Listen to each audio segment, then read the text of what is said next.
You are listening to Keep Canada Weird, a weekly weird news roundup by the Nighttime Podcast. Handsome Aaron Airport. We got our work cut out for us tonight, buddy. We got a lot of interesting stories. We have some past stories we need to catch up on. We got a bunch of voicemails. But before we get into any of that, we made a promise to each other that we would find interesting things to drink this week. Yeah. And I wasn't able to live up to that promise. I was wondering. I wasn't going to say anything before. Usually there's a few minutes where we group together, you and I, before we hit record, and we have a little catch up and a chat and talk about, what the topics of the show are and life and all of these things.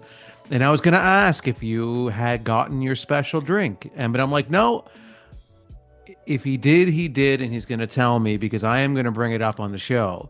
Because I did get a special drink for tonight. I tried. I'm going to save your special drink for a moment. Okay, hold on. So you tried. There's so many. All we asked was that we would get a different drink than we normally did, which is what constitutes it being a special drink.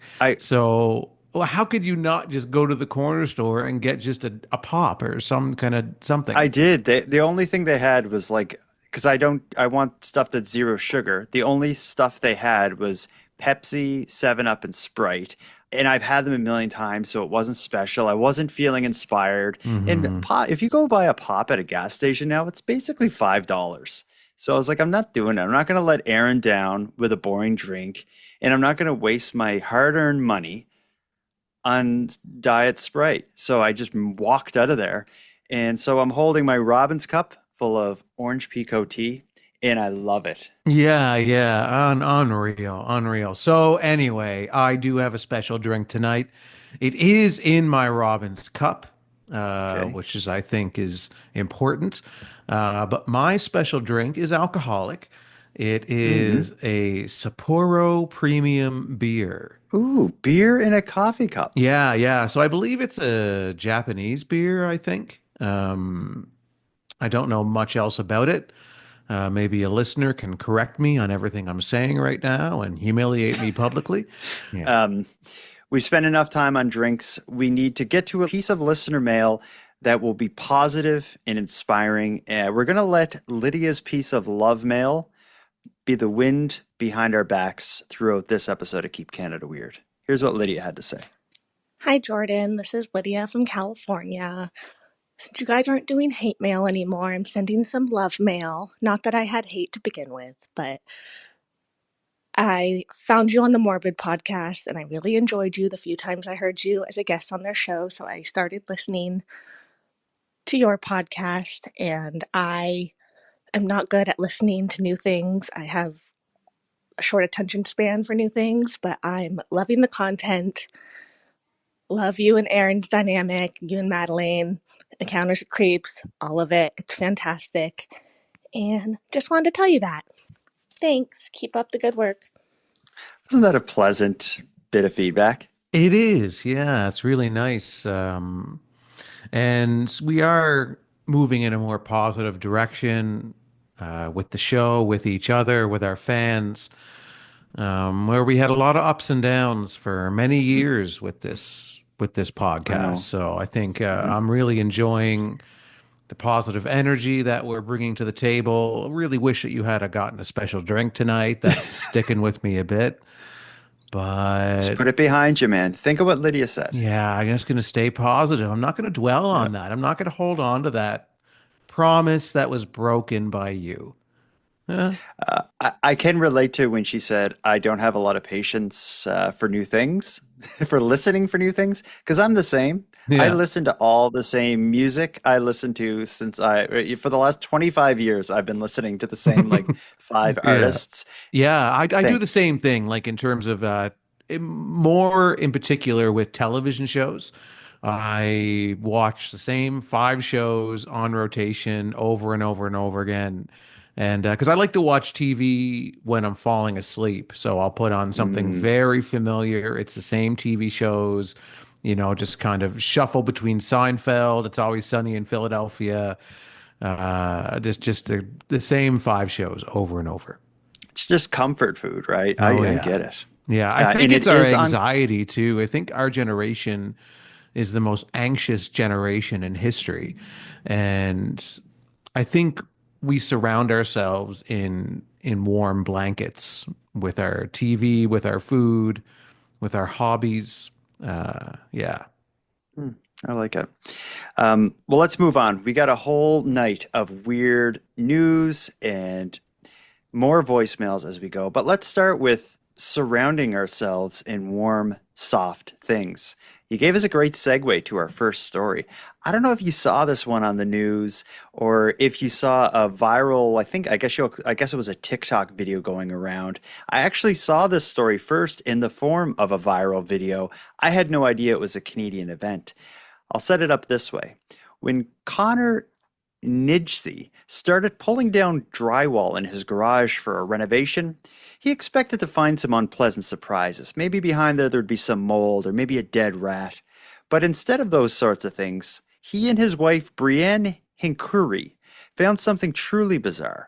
The wall of their garage was filled from floor to ceiling, not with insulation, but stuffed bears and stuffed animals. They captured this strange discovery on camera, revealing layer after layer of plush toys instead of insulation. I was originally on my ladder working above this door, just working my way along. It's how most home renovations go, one project at a time. But this particular job stopped Connor Nicey in his tracks. I couldn't believe what they put in here. Knowing his partner would feel the same, he grabbed his phone, capturing the discovery. And when I watched the video, I just remember thinking, what the heck? We're ready for the big reveal. Together, they decided to explore a little further, and it did not disappoint. Can't make this up. 115 stuffed animals stuffed between 5 studs in the corner of the garage. They used it as insulation. There's no question about that. They all date back to the 1980s, early 90s. This one was smushed up against the plastic. Each one remarkably well preserved. Like, we found some weird things in this house, but that has to be the weirdest. And so the couple decided to share it with the rest of the world, posting their find to TikTok, where it has since received more than 5.4 million views. But it was the comments, like this one, saying, "OMG, my duck, I would 100% buy it off you for my daughter, please," that helped determine the next steps. 7 or 8, I think, I've shipped off so far. Some to as far as the UK. And we had a bunch go down to the States yesterday, and I'm shipping off another one tomorrow even. God, thank you for sunshine. For just the cost of shipping, the couple is now reuniting people with their favorite childhood stuffed animals. The duck was the first to find its new home. And she sent us a message back saying that she was just crying. Which is really cool to kind of have that full circle. The first one that I recognized from my childhood was the doodle bear. What was once insulation, now warming people's hearts. And while there are still plenty of stuffies up for grabs, the couple is looking forward to getting back to their renos. Not sure what they'll find next. After what we found here, I won't rule anything out. I don't know what to say about this one. I understand why you would do that. Maybe you had the prior owner was doing a renovation of the garage, was about to buy some insulation, and they had kids with a massive collection of stuffies that they wanted to, I don't know, donate to Goodwill. So they thought, like, let's just stuff these in the walls. That could be the only thing I could think of. Like, it is semi-practical, but to take 150 stuffed animals and stuff them in the walls just seems like a weird thing to do. Well, I can totally understand why they would do it. They had the stuffed animals. At the time, it's not like you're thinking these are nostalgic, valuable items at the time. At the time, it's like my kid is 15 now, doesn't play with these or want these anymore. We've got to do something with them. We're either going to throw them out or, hey, we're remodeling the garage. Let's use them as insulation. So it makes complete sense in that moment, in whatever year that was, late 80s or whatever, whenever that renovation happened.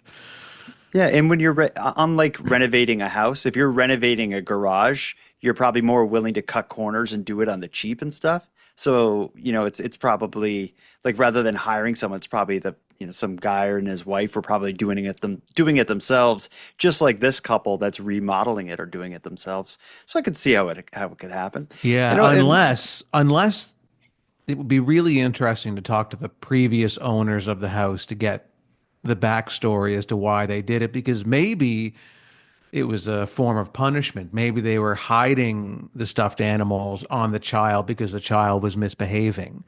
And it's like, you know what? I'm going to take all your stuffies. I'm going to use them as insulation. I'm going to renovate my garage with them. And then the kid's like, "What's insulation?" Insulation is what crushes your dreams, child.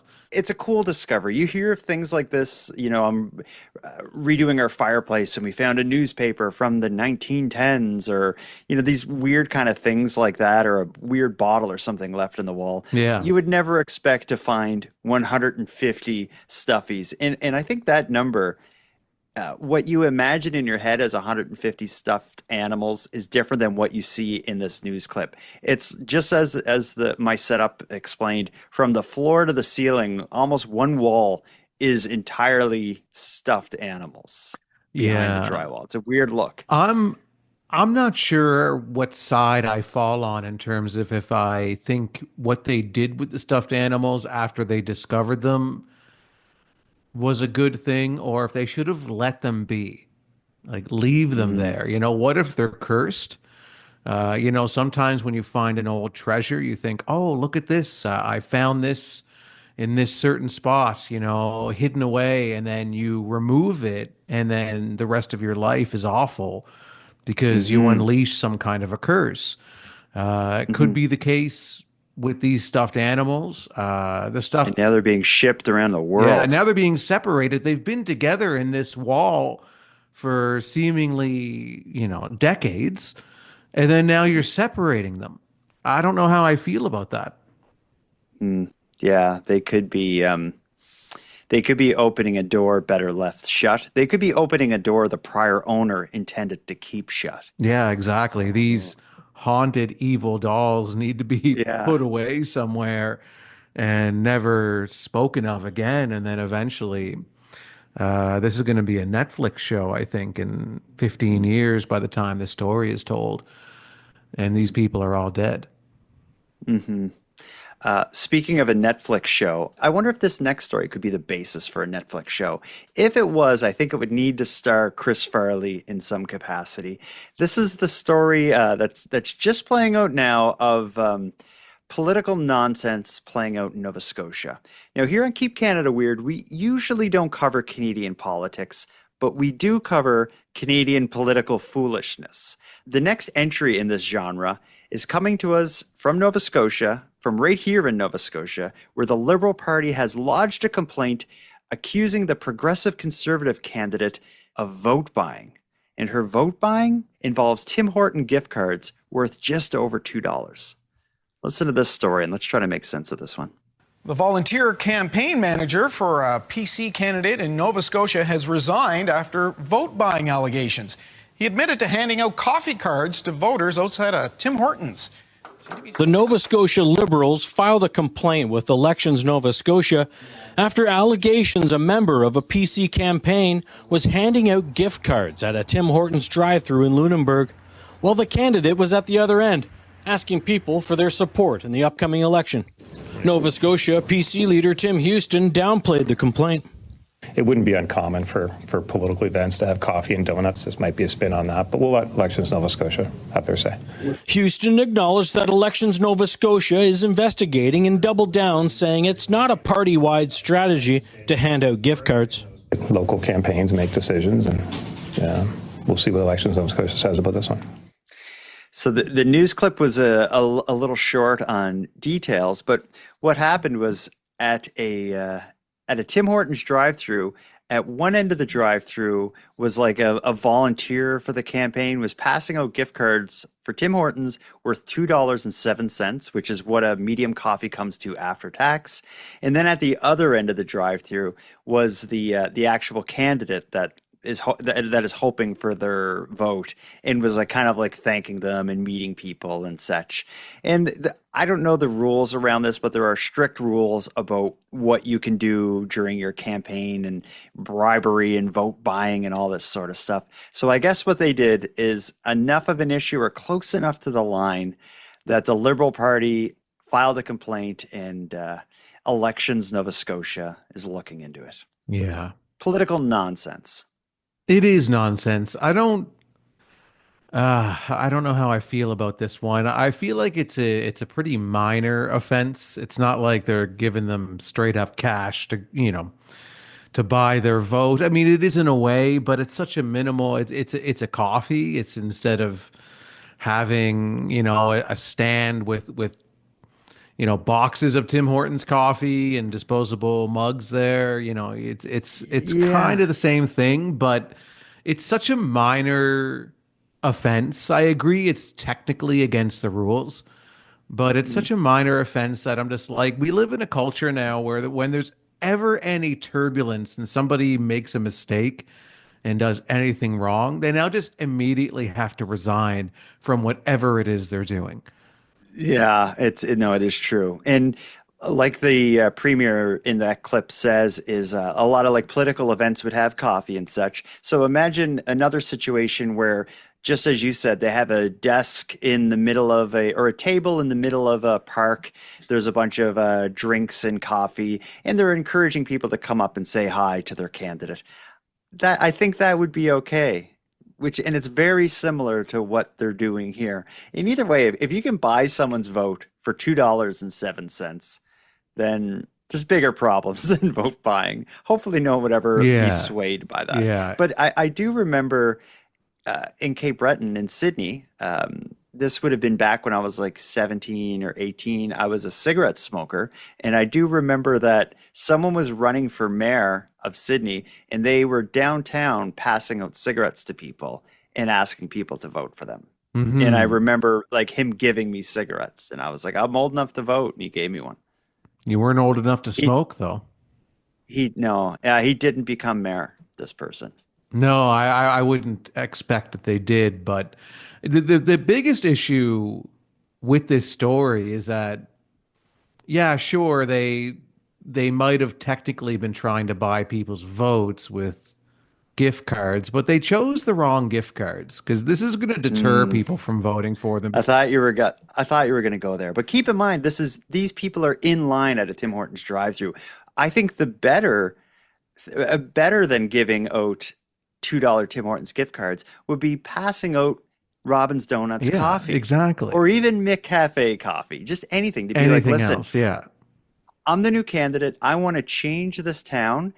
And the change is going to start right here. You're in Tim Hortons. You've been drinking this crap for Tim Hortons drive-through. You've been drinking this crap for years. The first thing I'm going to change in this town is your bad habit. Try a Robin's Donuts coffee. Try a McCafe coffee, whichever you go with.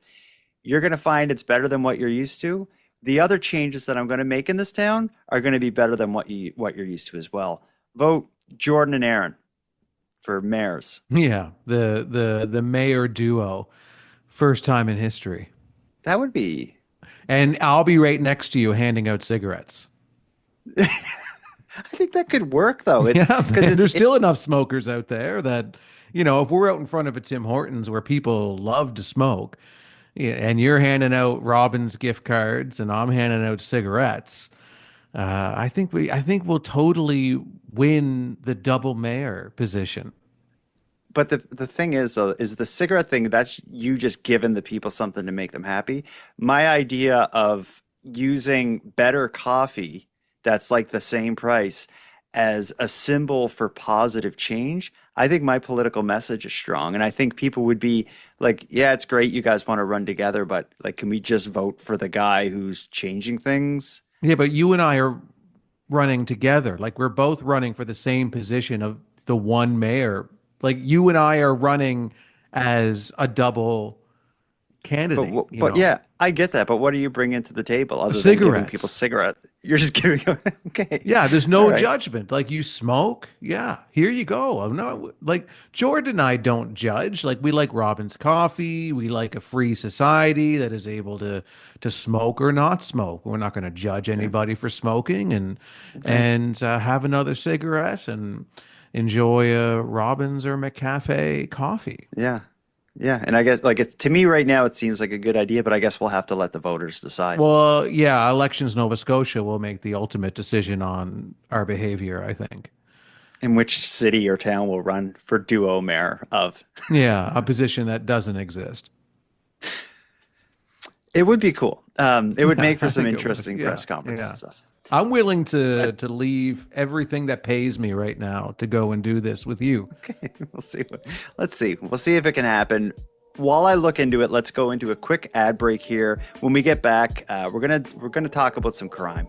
We got a whole bunch of dumb Canadian crime to break down. We'll be right back for that.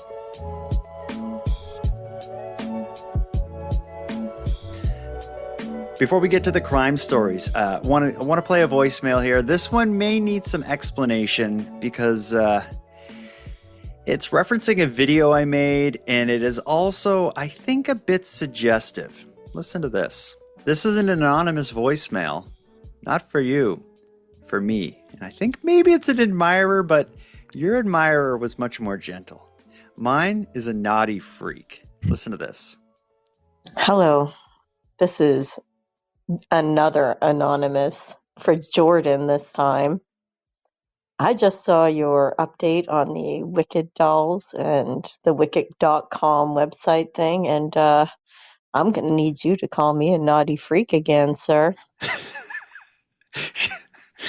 Do you get this reference? Do you know what's happening? Yeah, I know about the new Wicked toys that had to be recalled because of the website address that's on the back. You had drawn attention to it on social media platforms, and why don't you explain to the listening audience?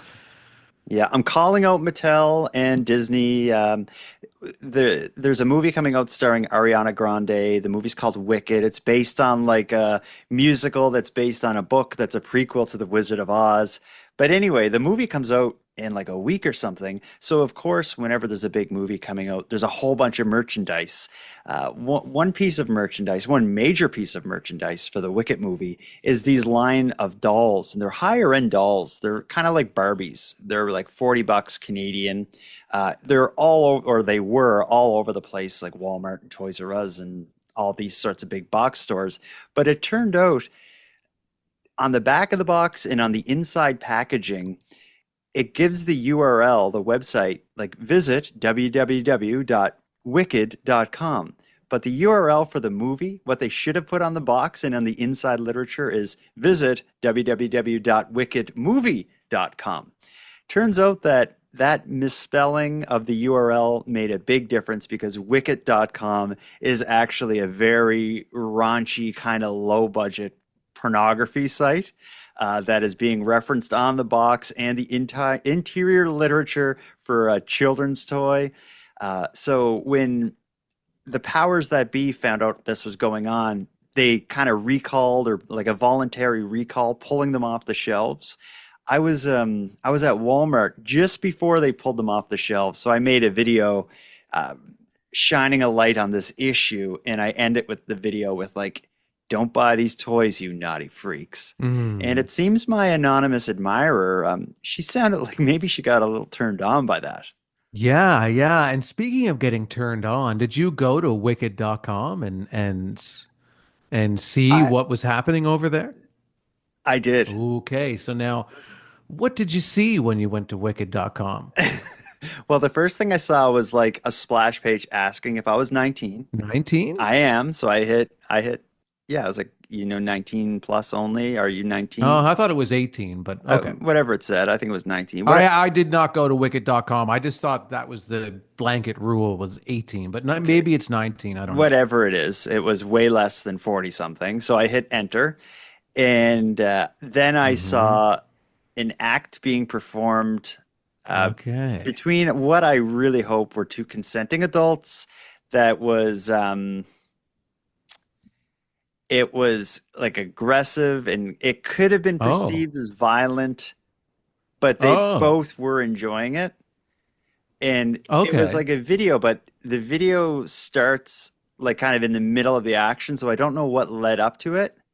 And I turned it off before they said much, so I wasn't really sure what was going on.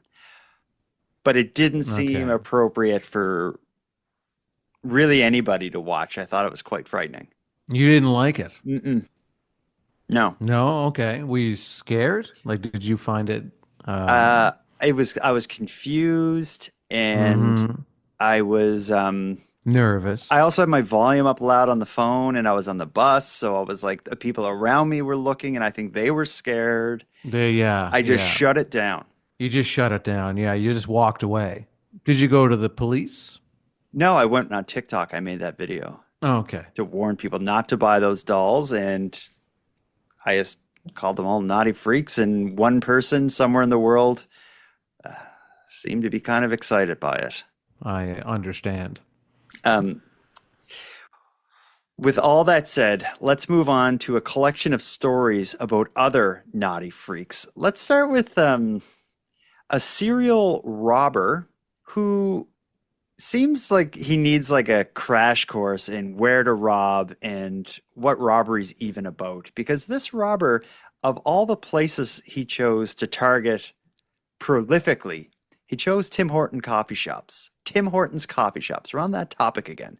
Recently, a search warrant was executed on a Saskatchewan hotel room. It led to a seizure of a quantity of cash, some tools, a firearm, and the arrest of a 25-year-old man. The man is accused in a Tim Hortons robbery spree with just over 20 locations spread across Alberta and Saskatchewan involved. Here's the short news clip, and then let's try to figure out why this guy would do something so foolish. Saskatchewan RCMP have arrested a 25-year-old man from Medicine Hat after he robbed 17 Tim Hortons restaurants across the prairies. Mounties say the man robbed 12 restaurants in Alberta and then 5 more in our province between June and October. He was arrested in White City on Thursday after it's believed he attempted another break and enter. He faces dozens of charges. Why? Why Tim Hortons? I get robbing banks, but even banks nowadays, they don't have much cash on them. I think the days of like robberies like this, they're gone. And this guy is a 25-year-old should know that. Yeah, but if you are going to look for a place that probably has the most amount of cash on it, is a coffee shop. Because that's the kind of business where, a lot of people now pay with debit or credit or a gift card now, but there are still a lot of people that pay with cash at a Tim Hortons.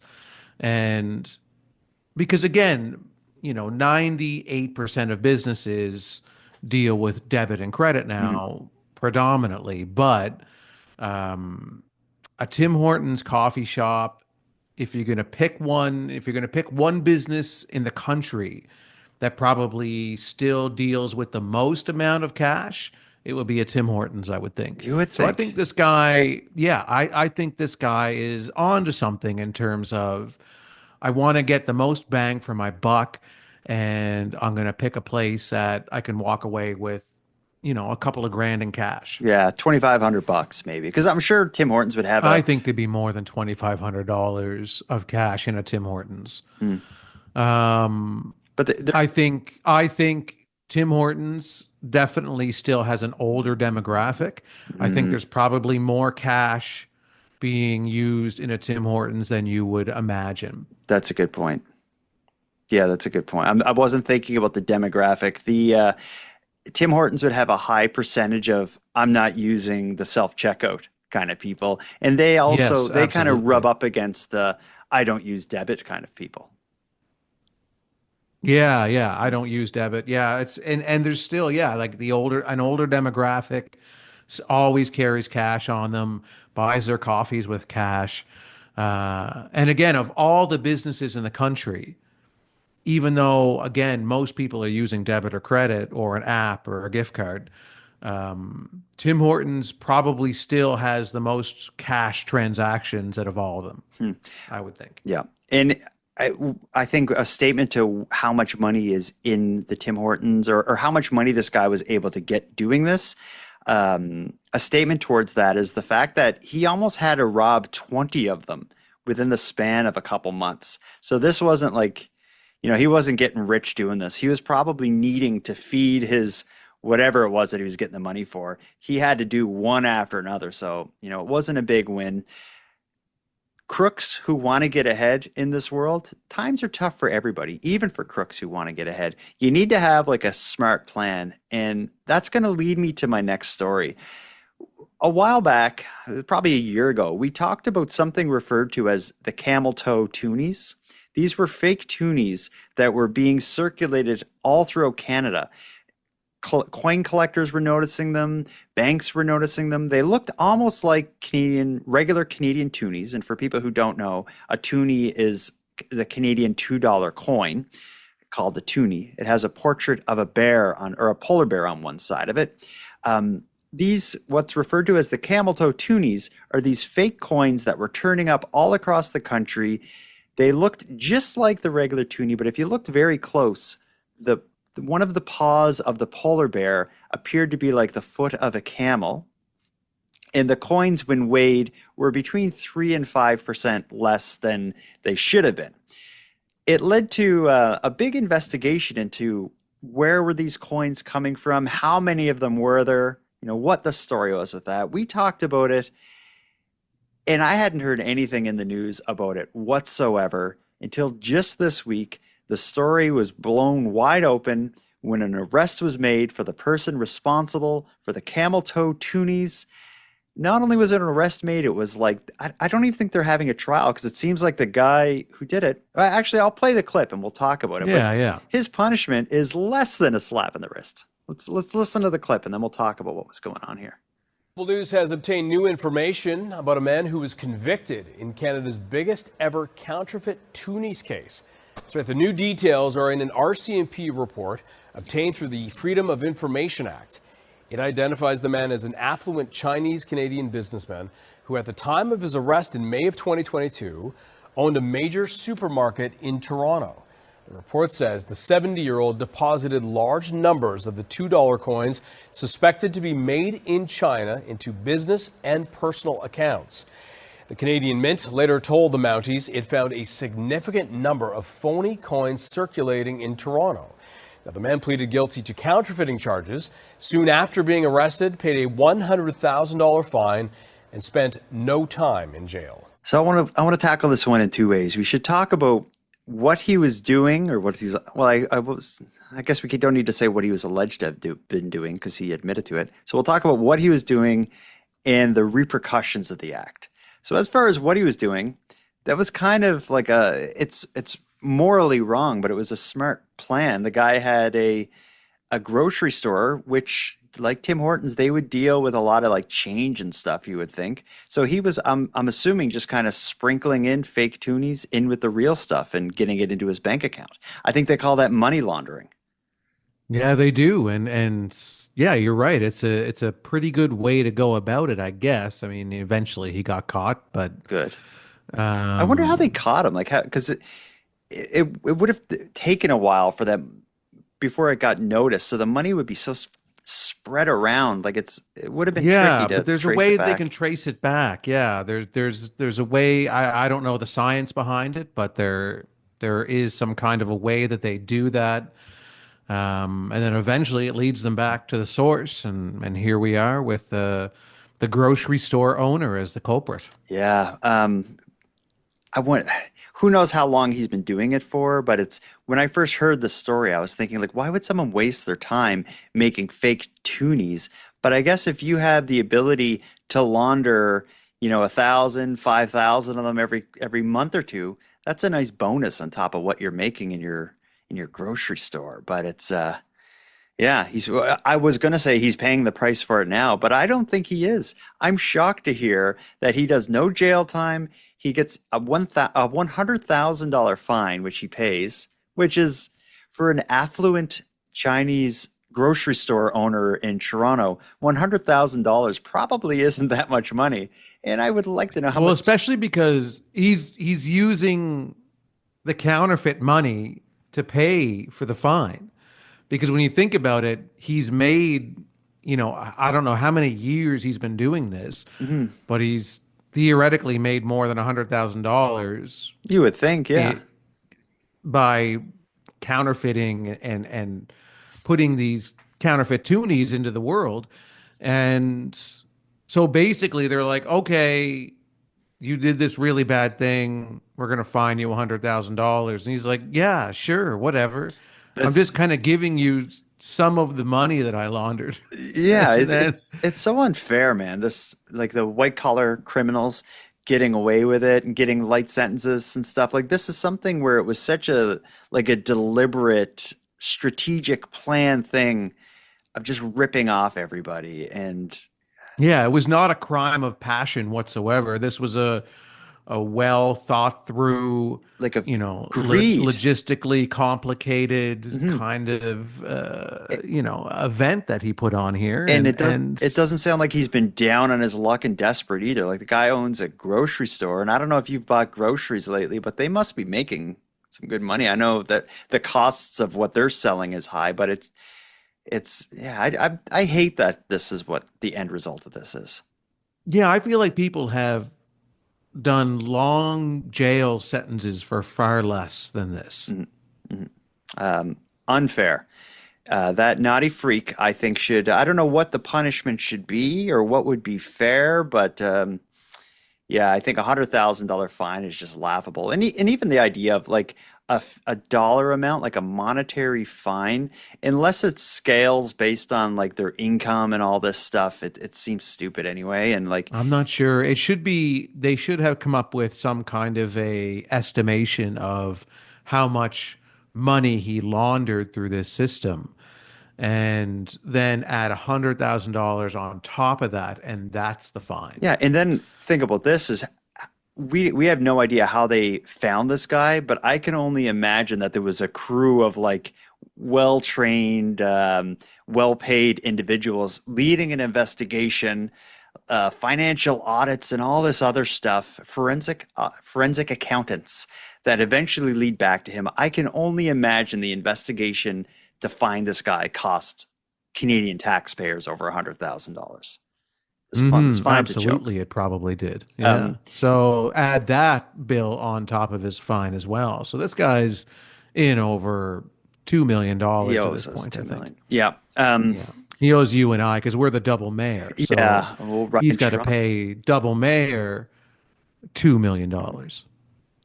The idea of counterfeiting toonies, $2 coins, is a little silly. It happened. The idea of surging instances of butter thefts plaguing Canadian grocers is also a little weird, but that's happening. Keep Canada Weird broke the news surrounding the surge in both butter and butter-like thefts that have been plaguing our great nation. And I think we did that maybe 6 to 8 months ago. But regardless of when we did it, the evildoers behind these acts have not slowed down. Let's head over to Guelph, Ontario, where stolen butter's big news. Listen to this.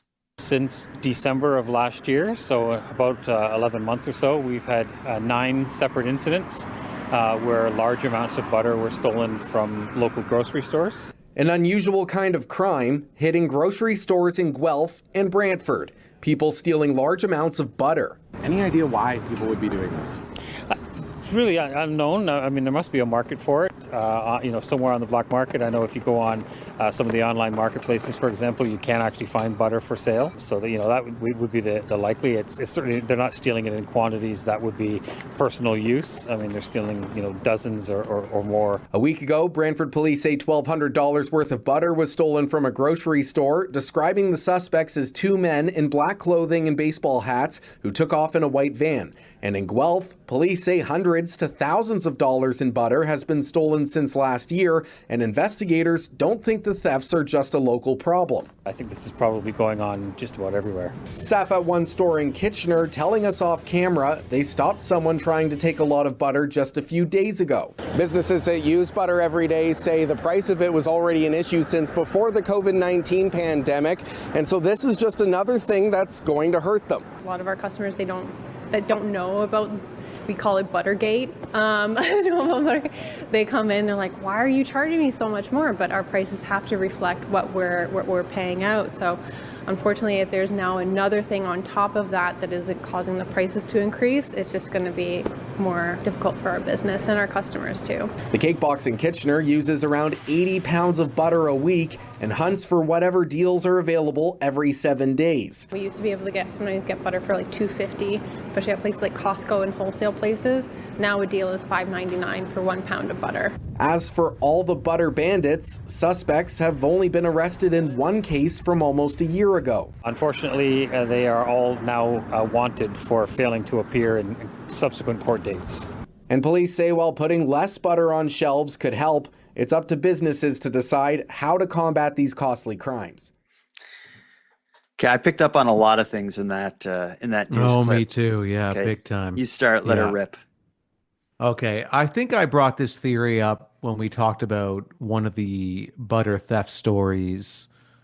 It was either a number of months or maybe a year ago, whatever it was when it first came up. And my theory was, and I think is proven right in this video, it's the local bakers that are behind this, because of the price of butter is so high right now that Jessica, I think her name was, at the Cake Box, not only did she totally lay out a motive. Yeah, completely laid out her motive by saying, butter is expensive and it's hard to get. And our blah, blah, blah, customers blah. are affected by this. It's affecting our business. Yeah, absolutely. But she also has an evil villain laugh. So she laughed at her own joke when she said, yeah, we call it Buttergate. It's like you're the evil baker villain in this whole story, and you are the one that is sending out all of your foot soldiers to steal the butter in all of the surrounding towns, and now probably the country, because it's happening all over the place, because she's making probably millions of dollars in butter thefts now. And if she isn't behind sending out the minions to get the butter, this news story also it kind of paints a picture of it kind of presents a scenario in which she may also be buying the stolen butter, because they said specifically that once a week she is finding alternative sources of the butter. She's looking at different options of different ways to get cheap butter. So it's like, is she fencing the butter? Like, is this one of the places she's buying it? Like, did you catch that? Could she just, if she's not behind the thefts, is she a part of the problem, a part of the market that these butter thefts have? There's something about her that I just don't trust. And I think we need to dig deeper. We need some correspondents who might be on the ground nearby to put on their KCW badges and go in and do some up close research on the Cake Box. And you could also maybe try to get to know the manager a little bit, get to know the owner, chat with their casual conversation, build some trust over time, and then maybe see if there could be a Mr. Big type Keep Canada Weird sting happening here. Imagine. Get a confession. Where you get a confession by gaining the trust of the criminal and then saying, yeah, I've got this really cool gang of bakers that you could join, but we really need to trust you first if you want to join our cool baker gang. So I need to know, have you ever stolen large quantities of butter before? Well, yes, of course I have. I'm the butter mastermind. I'm the butter beast. The butter bandit is what they should be called. Okay, yeah. The butter bandit's better. The butter beast is like the butter bandit's like muscle that goes out and pounds people to death with butter sticks. We'll plan that during this ad break. Let's have a short commercial break. When we get back, we're going to also revisit a very foolish past topic. I'm so excited to get into it with you.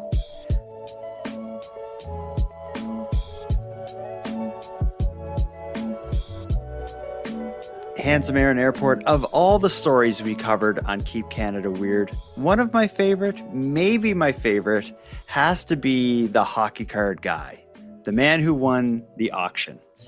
The $3.7-ish million auction, I believe. You want to recap the story before we get into it? There was the hockey cards that were found in the basement of this house, correct?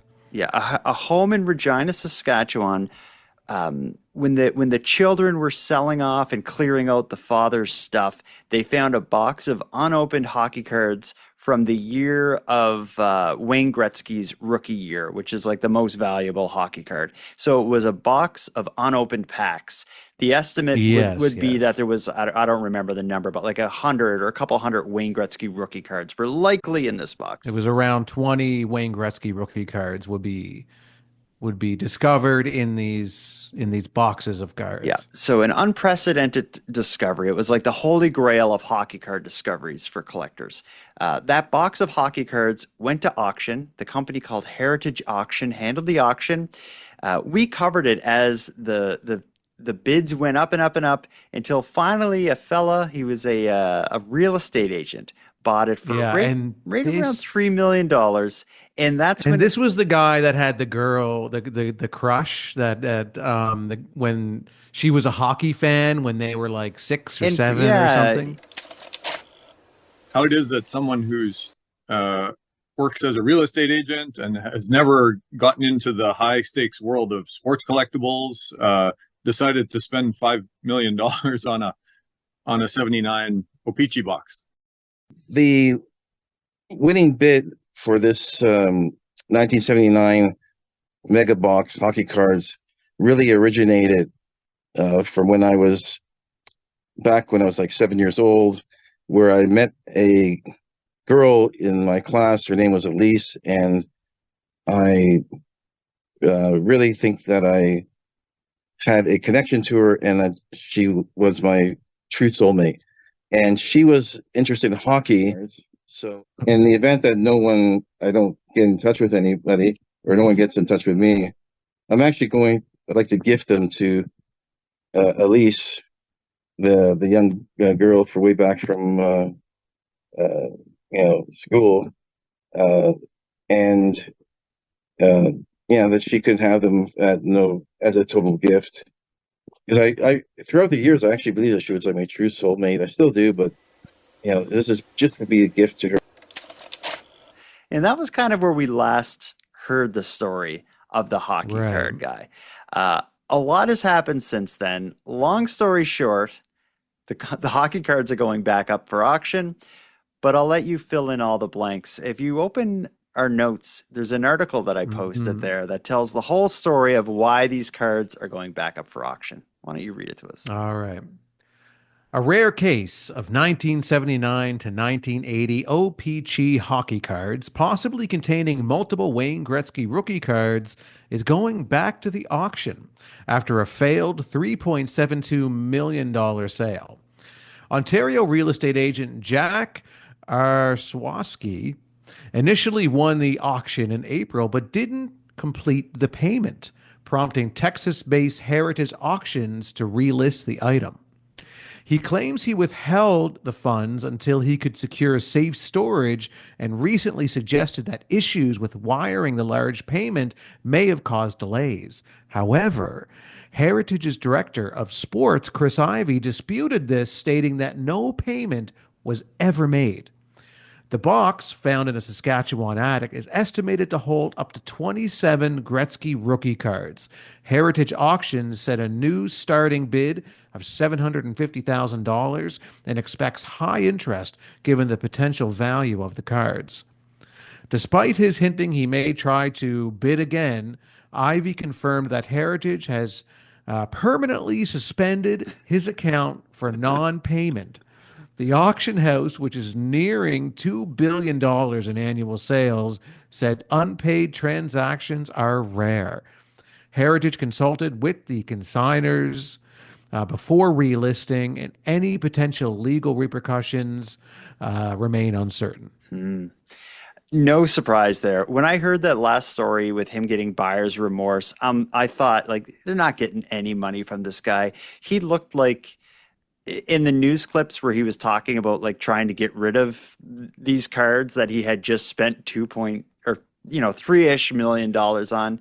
He looked like he had just been through hell and back. This guy sucks. What a waste of everybody's time. I hate to write somebody off, but you're right. He does suck. He's failed at life. We'll just kind of stamp it with that. And I still wonder about the girl that he loved as a child, and if they were in communication with each other, if he tried to give her the cards and maybe she rejected them and said, I don't want the cards, I don't want you, never contact me again. And then he's like, well, I'm not sending the money over for these cards now because I was going to maybe hook up, have her fall back in love with me with these cards, with these Wayne Gretzky rookie cards. But no, it's going to take more. He got rejected again. He didn't transfer the cash, but then he starts to lie and say that he did. It's a web. Mess. It's terrible, and the cards are now back at auction. We're going to start wrapping this episode up, but before we do, I got one more voicemail here, and this also calls back to a prior story. Last week, we heard the story of a woman who was being paid by the federal government for a job she didn't take. It took her many emails and phone calls, and ultimately it required her to go on the news to get the federal government to finally stop paying her for this job she didn't do. We have a listener who is straddling the line between going anonymous and telling us their name that has some insight on what may be going on here. Here's an anonymous message from someone who identifies himself as Belinda. Here it comes. Hi there, Jordan and Aaron. This is your correspondent Belinda from the province west of Nova Scotia. We'll keep the province unnamed because I need to comment on your story from last week's Keep Canada Weird. It's about your story of that poor woman in BC that keeps getting paid by the federal government. Unfortunately, this is not an unusual situation. I may or may not have a day job besides being a correspondent, working for a different level of government, or I work with a team whose job it is to call current, former, and never was employees who have been incorrectly paid salary from that said level of government. Aaron is right. That lady will be contacted and will need to pay the money back. Although no fault of hers, she has received taxpayer dollars that she did not earn. Unfortunately, this occurs far more often than you'd think. I can't talk more about it because, I don't want to generate mass public outrage. But do know that there are hardworking people doing their best to be good stewards of the taxpayer dollar and getting that money back. Remember, when I call you, I'm only doing my job, so please don't get angry with me. Thank you for letting me get some of that information out. I really do appreciate it. Thanks, and have a great day, guys. Is this like our whistleblower moment? Or is that just a correspondent doing their job? Well, it's both. It's both. Mm-hmm. She's really putting it all on the line to do this, risking her physical safety, her professional safety. I really appreciate the effort and the job that this correspondent has done of shedding light on this seemingly unknown issue that has been going on for generations. Doesn't really surprise me that this stuff is going on, but what surprises me is that if there is an entire team of people whose job it is to, contact folks and make arrangements to get that money back, that kind of sucks. But someone's got to be stewards. Well, think of the money so not only are they throwing away money by paying people who don't work for them, and they're also having to hire and pay a full team of people to contact those people that are getting paid who aren't supposed to be getting paid. So you have this It's like, what is going massive on? amount of money that is being spent for absolutely nothing. That doesn't surprise me. And that's That's why the government. That's Yeah, why it's- we need it's- this country's first duo prime minister. Yeah, we'll hunt it down. We'll hunt down all the wasteful spending. We'll get rid of it. We'll replace it with coffee and cigarettes, and we'll go back to the early 2000s where you and I could enjoy coffee and cigarettes and not feel bad about it. For the record, though, I don't like cigarettes. This one part of our platform I don't like, but I guess a part of being a duo prime minister, mayor, is that there are things and issues we disagree on, but we work through them for the better of our town, city, country. And one of the differences we have is that you are willing to give the smokers cigarettes, and I just want to give Tim Hortons drinkers Robin's coffee. I'll give the non-smokers cigarettes too. I mean, anyone who wants a cigarette will get a cigarette. You know, somebody wants to try a cigarette, I'll give them a cigarette. But We need to work on our platform. I think our platform is perfect. And to be honest, the real thing that we need to work on is empty promises, because I'm all about keeping promises as a dual mayor. You have a bit of a track record of breaking promises because you're supposed to have a special drink for this recording tonight, and you did not bring a special drink. I'll do better next week. Next week, I'll make Keep Canada Weird great again by bringing a special drink. Yeah, and I too will have a special drink next week. What it will be, something different than I had this evening, a Sapporo premium beer.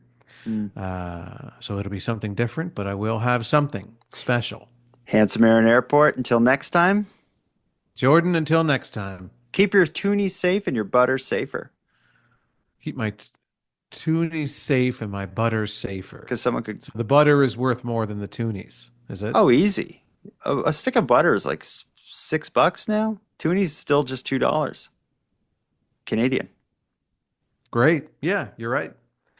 And Jordan, Bus Stop Bonaparte, until next time, I'd like to imagine that in 20, 30 years from now, somebody is renovating a garage in a house that you and I both lived in, maybe the mayor's office that we both were in.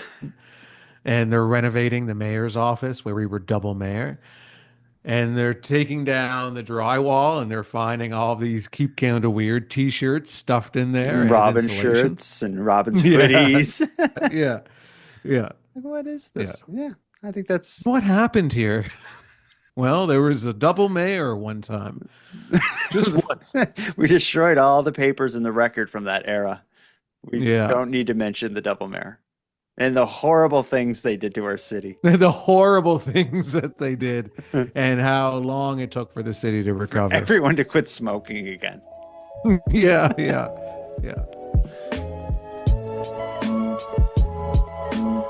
I want to thank you for helping Aaron and I fulfill our mission to keep Canada weird. But if any one of you out there want to contribute to this mission even more, we need all the correspondence we can get. If something weird happens in your neck of the woods, or if you have any thoughts, theories, or opinions on anything we discussed tonight, we want to hear about it. The best way to reach us is by using the voice recorder that can be found at nighttimepodcast.com/contact. Aaron and I are really excited to hear from you.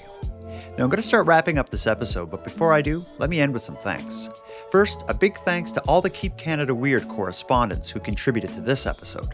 If you heard a voice message of yours aired, please email me your mailing address at nighttimepodcast@gmail.com, and I'll have your Keep Canada Weird badge sent right out to you. I just ask that you wear it proudly and use it responsibly. Next, I want to give a big thanks to Aaron for sharing another great evening with me and with you, the listeners of the show. A shout out to Unicole, who provides the intro and outro voiceovers, and Monty Data, who provides the outro version of O Canada that you're about to hear. But lastly, and most importantly, a massive thank you goes out to each and every one of you listening, as without your interest and your support, this show would be as pointless as it would be impossible. And now, on the topic of support, a very special thanks goes out to the newest Premium Feed subscribers, Trish, Kristen, and Shanda. Thank you for going premium. And for anyone else who'd like to support the show, you can do it in a variety of ways. First of all, a premium feed subscription costs just a couple dollars a month, and that money will fund the creation of new episodes. But the premium feed will also give you those new episodes 2 days early, give them to you ad-free, and give you access to a full back catalog of episodes. If that sounds like something you're interested in, you can go premium right now at nighttimepodcast.com/subscribe. And even if the premium feed isn't for you, you can still support the show by sharing this episode on social media and letting all your like-minded friends know why they should listen. Your support is very much appreciated. Now, until next time, take care of each other, hug your loved ones tight, and let us know if you see anything weird. Keep Canada Weird is written, hosted, and produced by the Nighttime Podcast. And now to our viewers and listeners everywhere. Good night. Just listening to your most recent episode of Keep Canada Weird with the voicemail from the man offering images. I thought his voice might have sounded similar to Glove Guy. I don't know. Hey Jordan and Aaron, it's Megan calling from Hubbard, Nova Scotia. Just listening to the latest episode of Keep Canada Weird and the voicemail from the unidentified gentleman with images. I wonder if that's Glove Guy. Anyway, I just thought it may be worlds colliding or something like that.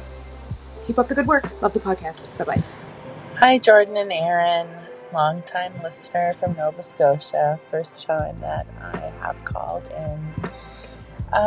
Listening to one of the last Keep Canada Weird episodes, I think it was, and you had an anonymous voice clip from somebody. It was just short and sweet to do with having photos.